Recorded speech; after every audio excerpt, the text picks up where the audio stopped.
Thank you, Peter. It's a great honor to be here, and I look forward to talking to you. Thank you very much. How does the experience of working with Nelson Mandela and his government influence your teaching of negotiations? Peter, Nelson Mandela, I think, is the greatest individual that has ever walked the soils of Africa. There's no doubt about it. I don't also think that a guy like that comes more often than once in a century to a continent. But Nelson was a man with a deep-seated vision. He knew where he wanted to go, but that vision was rooted in universal values. Nelson believed in mankind. He believed that his destiny was to bring not only a future to South Africa, but a better future to the African continent, and thereby to the rest of the world. And he walked his talk. Nelson was what he said he was. He lived it. I experienced this man every day, acting in such an impressive and motivating manner, but yet so humble. Nelson Mandela was the epitome of humility. He was a guy who knew how to collapse his power, not to grab power. He gave people power, and that is why they gave him power. And that is why I think that when Nelson Mandela dies, which may not be too far off anymore, it will be the saddest day in the history of South Africa. And that sadness will cut across all boundaries. It will be white, black, colored, Asian. And what is more, I think it'll cut across all continents. I would foresee that people like Mr. Obama would even go to the funeral of Nelson Mandela to pay tribute to the greatest man who's ever come from the African continent. He taught me that there was a better way to resolve conflict, that resolving conflict by way of the gun was the last option, that the first was to find a way of resolving your conflict by working together with other people, even though there were major ideological divisions. And that he did. That was great. Soft skills are comparably harder to develop than hard skills. A constant stream of testimonials from our students has proven that they have derived great vocational and personal benefit from your courses. What's the secret behind this?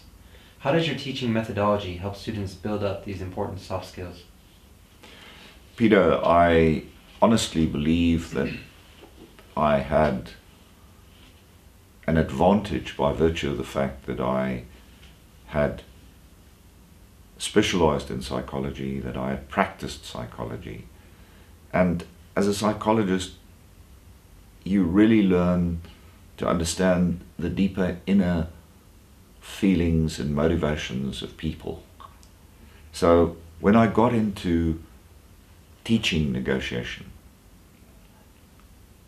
it was relatively easy for me to interact with people, to not only speak the part, but be the part, to live it, to show my excitement and enthusiasm for what I do, and to be able to bring people real life experience, having been there, seen it, done it, and not just to regurgitate what is captured in textbooks and things, but to say, okay, those things are in the back of my mind, but I've translated them.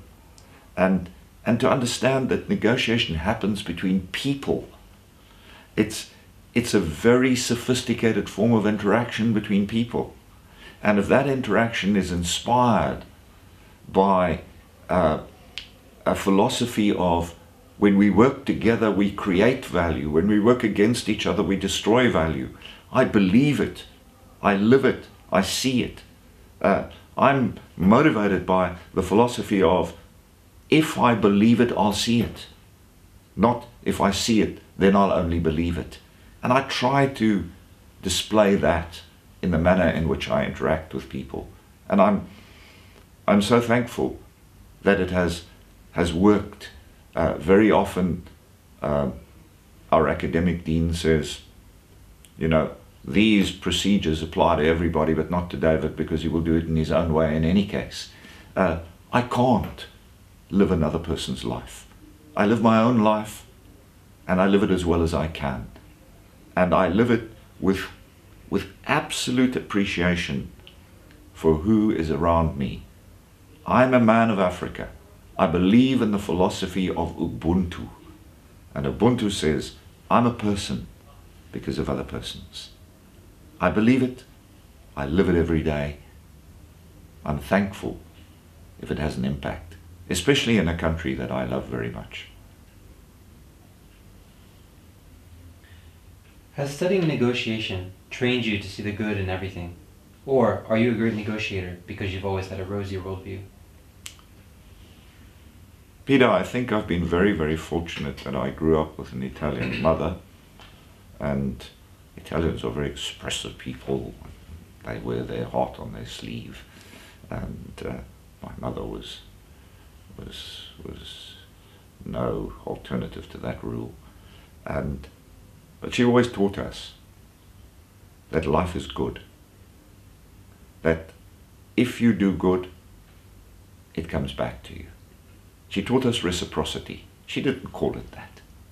She just lived a good life. And that really rubbed off onto us. Whenever we were negative, we were told, beyond this problem, this crisis, lies opportunity. See it. Allow it to inspire you. Allow it to direct you. It comes back to the Chinese saying that crisis is danger and opportunity. We were taught to look through the danger, to see the positive side of life. And this has found its way into how I teach. It's found its way into what I believe. I don't believe that life is about taking things from other people. I don't believe that life is a dog-eats-dog world. It doesn't have to be that. If we frame it as that, it's going to be that. I believe that life is a world where if we cooperate with each other, if we work together, we create value.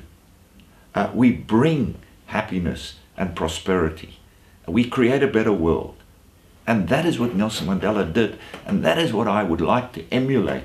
If anything, I would like to celebrate his legacy by living just a little bit of what the great man was. So, yes, I'm positive. I'm unashamedly positive. But I don't think there's a future for this world if we go and sit in a heap and we bemoan everything. Beyond this world, there is a positive world. I celebrate what's right in the world. And when recently I did a speech in Holland, and I was asked to talk about celebrating what's right. And I had seen the video of Dewitt Jones from National Geographic, fantastic video, and it had inspired me. And with that in the background, I went and I delivered what initially seemed horrific, a 4-hour speech to a very big audience. But I spoke with passion and commitment. When I got to the end and I looked, people in the 2 front rows were crying. Oh no, psychologist, what have I done? And one of the senior board members came walking towards me. The tears were rolling over his cheeks. I said, no. He said, no, don't soften the blow. Today I realized what a failure I've been. Today I realized where I could have taken my life and I didn't. And that was the inspiration to me. I want to make people sit still and say, hey, life is not bad. Life is only bad if we make it bad. We can make it better. We are change agents. Let's be minorities of one. Let's have the courage to go out there and do it and make a difference. That's me. You've been coming to China for almost 30 years now. What's impressed you the most about the changes it's undergone in that time? Oh. I vividly remember when I came to China in 1985, I think that's the date when I came here for the first time, Beijing was still a very much less developed city. You could still see a lot of the traditional homes and things in Beijing. I remember the airport was minuscule compared to the fantastic airport that there is today at Beijing Capital Airport. But there already was a spirit in this country. People were enthusiastic. People were inspired. There was an activity. It was a time of bicycles. If you crossed the street, you had to duck and dive through millions of bicycles. That's changed. I mean, bicycles have been replaced by cars. Yesterday I was looking for bicycles. It would probably be patently dangerous amongst all the vehicles today with that number of bicycles. But there was a vibrance, there was a work ethic. I knew that China was going places. I believed it. And as I came back over time, I saw it grow nearly exponentially to the place it is today. And it didn't just happen in Beijing, it happened across the country. And China was on the lips of everybody. People spoke about China to the extent that today, you know, we used to say in the past, if America sneezes, the world gets flu. But today, if China's economy stumbles, the world says, what? Oh, what's going to happen to us? We are dependent on China growing, China moving forward. And China is going to be the biggest economy in the world without any doubt in the not too distant future. China is going to be a superpower. But I have faith in Chinese. I don't think that China is going to adopt an aggressive attitude. China is going to protect what it thinks it's his. It's theirs. Their culture, their language, their dignity, the integrity of their territory. And I think that the future with a strong, vibrant China is a better future. It's probably a more stable future than we've seen in the past. From all of us here at Bimba Voice, thank you for joining us for this chat. Peter, I would like to say thank you very much, and I want to say a big thank you to everybody at Bimba, to the staff at Bimba, and to the students. Wow, it's a wow experience. It's the kind of thing that, like Archimedes jumped out of the bath and ran naked down the street. This is probably the kind of thing that would want to make me run naked down the street. Thank you very much, and I look forward to coming back to Bimba until the day that the aeroplane says we don't transport old bags of bones anymore. But up to that day, I would love to come back to Bimba.